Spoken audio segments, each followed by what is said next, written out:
All right, listeners, I think you know that we are part of the Radiotopia network, which is basically a network built on the idea that you should support the most creative, independent audio makers around.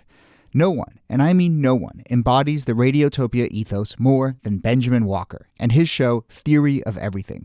Benjamin, who I've known for a long time, has been making beautiful, personal, sprawling audio documentaries for decades that help us understand the very strange world we live in. And now he has a new series called Not All Propaganda is Art.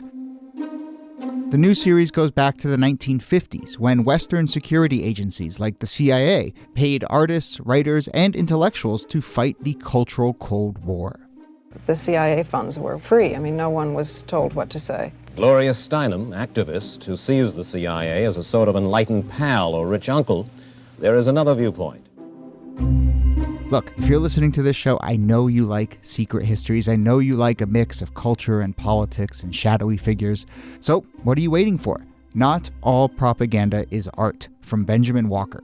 You can find it now wherever you listen or at theoryofeverythingpodcast.com. Hello and welcome to This Day in Esoteric Political History from Radiotopia. My name is Jody Avirgan.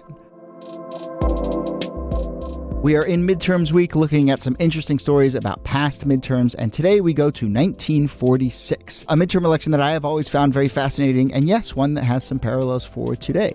I'll start here. A couple months ago, Chris Hayes of MSNBC tweeted, and I'm reading his tweet here, I was just checking out what happened in the 1946 midterms as the nation readjusted after a historic society-wide disruption and inflation was 8%. Don't Google it. And I think there he was probably talking to his crowd, liberals, don't Google it. But folks, we did Google it, and we're going to do more than that. We're going to talk about it because, yes, this 1946 midterm was coming in the wake of a major disruption, World War II, and inflation was climbing, though GDP was much worse than it is now. So it's not a complete parallel economically. But nevertheless, what happened?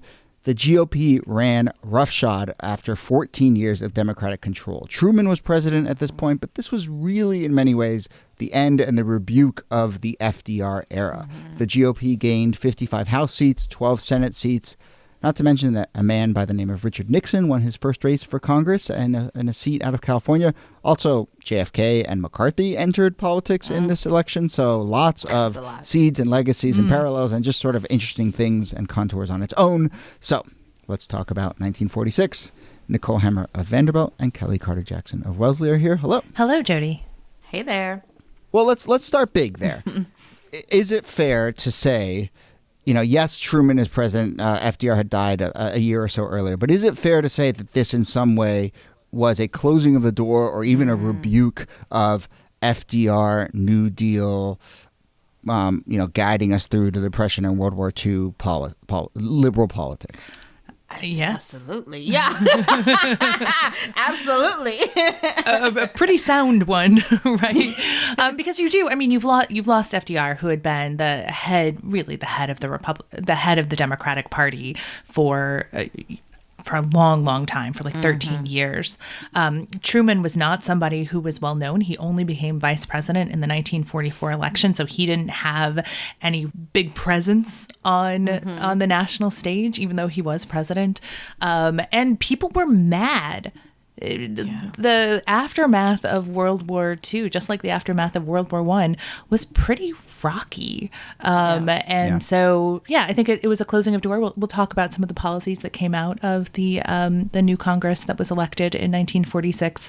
And I think they were pretty soundly putting a nail in the New Deal moment. And just that notion of, because I think, you take the sort of two-line story of post-World War, and it's like, the U.S. wins, we defeat communism, we build a middle class, we all move to the suburbs, we all have cars and fridges and TVs and all this stuff. And, eventually maybe that kind of like mid-century consensus comes into play, but I think the immediate aftermath, the 5-6 years right after the war, are super fraught, super contentious. And again, I feel like I mention this every time we talk about anything in the 30s or 40s, but like testament to the fact that like FDR was really unpopular in some circles. There were conspiracy theories about FDR, that the sort of like seeds of like anti-communism were there and bubbling throughout. There was a lot of pushback. And so this is a product of that in many ways. I mean, you have to remember FDR is our longest serving president, and coming off of a war and the Great Depression in a lot of sense, I mean, people had real fatigue. So they had been dealing with these shortages for a very long time, dealing with, labor crises, dealing with high inflation. And so, yeah, I think you're absolutely right. That boom period that we all think of as the Made America Great period isn't instantaneous, and it takes a while for the sentiment to shift into what we know it is. But I think that sort of resentment of people who were tired and wanted something different, I mean, really gets made manifest in this election. This is one of those periods where it really is important to bracket what you know about what comes next. As Kelly was saying, people had just lived through 2 world wars, and in between was the Great Depression, and there was no knowledge that things were going to work out. They didn't know that it wasn't going to move directly into a 3rd world war, or that the United States wasn't going to crack under all of these pressures. What they're seeing labor unrest. They can't get housing. People are living in shacks and large refrigerator units and cars because they just don't have anything because of all of the material and labor shortages. So it's a really intense time. In reading up on this, I read something that just had an aside, but it was so striking that it was that in the UK, even before this, in late 45, just a few months after VE Day, Churchill and the Tories got killed in an election, right? And it's people are just voting on the moment they're in, right? And they're not seeing we just won this war that's going to reshape the balance of power on the planet for the next 40 years. No, they're just inflation's high, prices are high, who's in power? Yeah. I don't like them. But it was just, And much of Europe had been destroyed. Oh, yeah. Yes. Oh, yeah. Right. And I think of the statistic, 116 million man-days of labor were spent in strikes. In 1946, 116 million man-days. That's just what? It's mind-boggling, but it shows you, I know a lot of this moment kind of reminds me of the pandemic a little bit too, when we think about how people are I'm not going back to work, not for these wages, you have a lot of fatigue of wanting something to be over. And I think that, you see that manifested in a lot of different spaces across the country.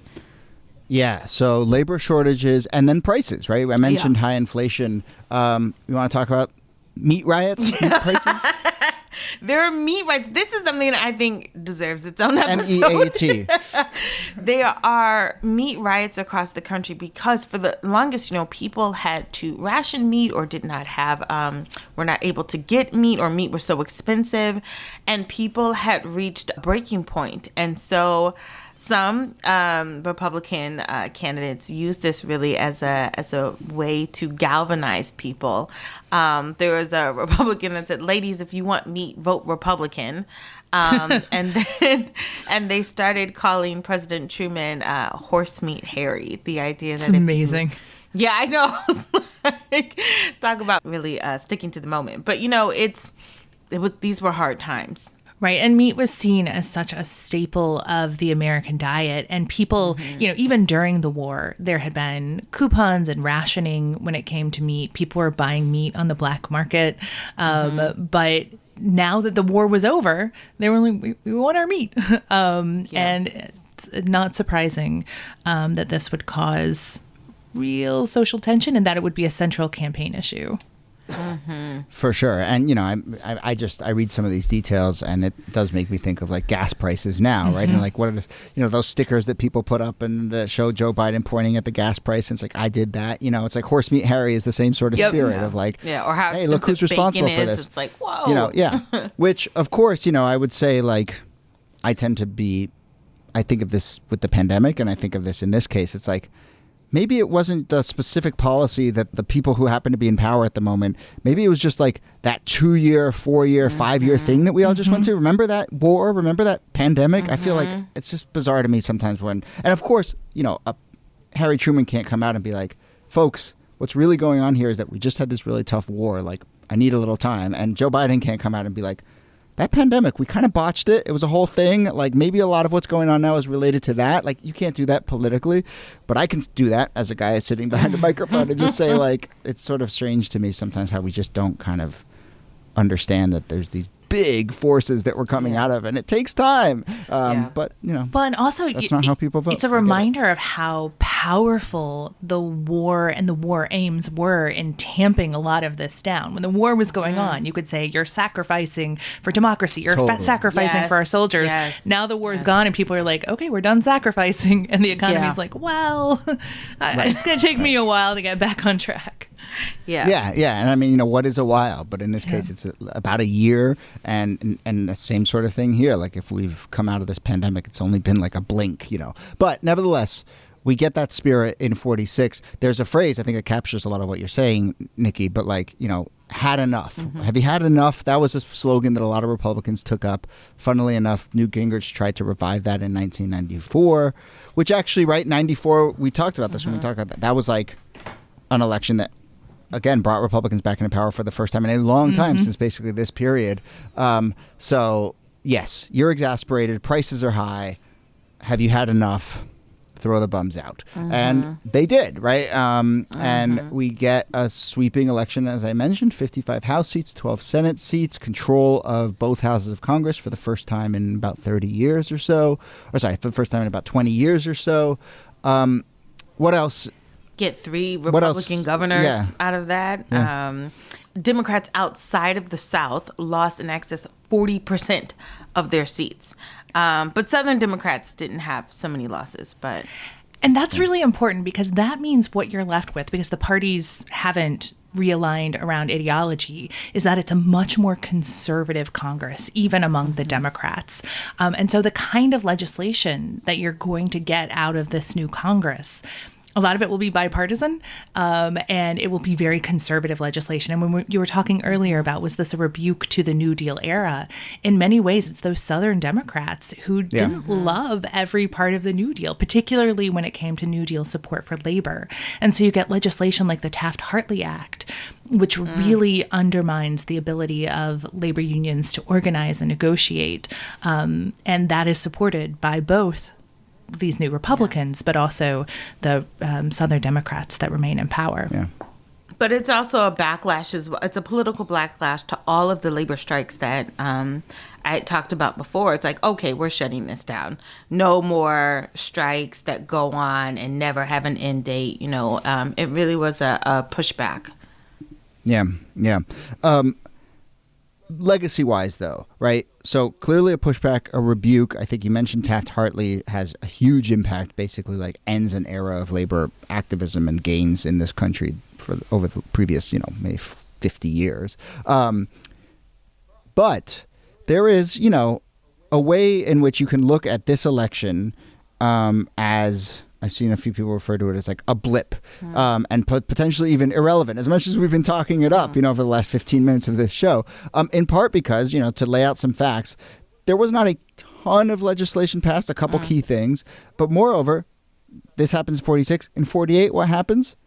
Truman wins again, right? And sure, so I saw a headline that said Dewey defeats Truman. By like a slim margin. There you go. So what do we make of that? What do we make of the fact that, like, okay, this is this huge consequential rebuke election, but then 2 years later, the incumbent Democrat wins? Well, let's fast forward to 94. 94 was a huge wave election for Republicans. And what happens in 96? Bill Clinton wins. It's almost as if or that 2010 and 2012. Yeah, it's almost as if those midterms sort of serve as to siphon off the most intense antagonism toward the president, and it puts into power Republicans who then have to govern, and when they don't necessarily govern the way people would like it, it creates a foil for the Democratic president to run against in the re-election campaign. Right. There was also a view of this, I think, among the GOP that, like, 1946 sort of stabilized the country, that election, and we had this now more conservative bent in Congress, and they got the country on track, and they sort of like crystallized rising anti-communism in this country, and that is what then allowed, we got the country on track, and then Truman wins because the country's back on track. And so I guess there's ways to frame it, no matter which party you belong to and which sort of story about yourself you want to tell. And I'm sure we will see all that different framing come late November and into the next presidential election in the near future. So let's leave it there.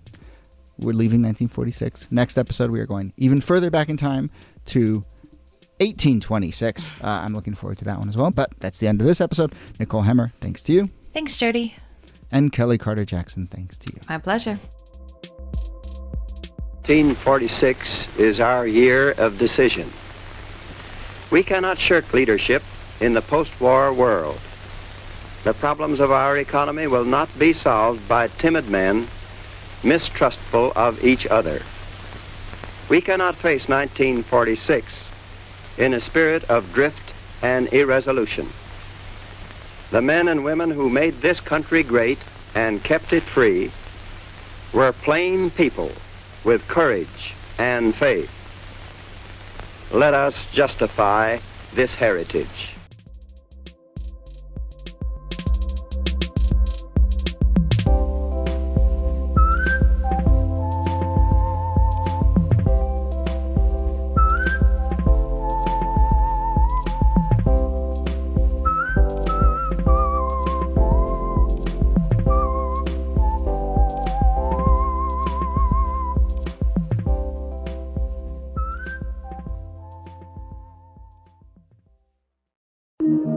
Radiotopia.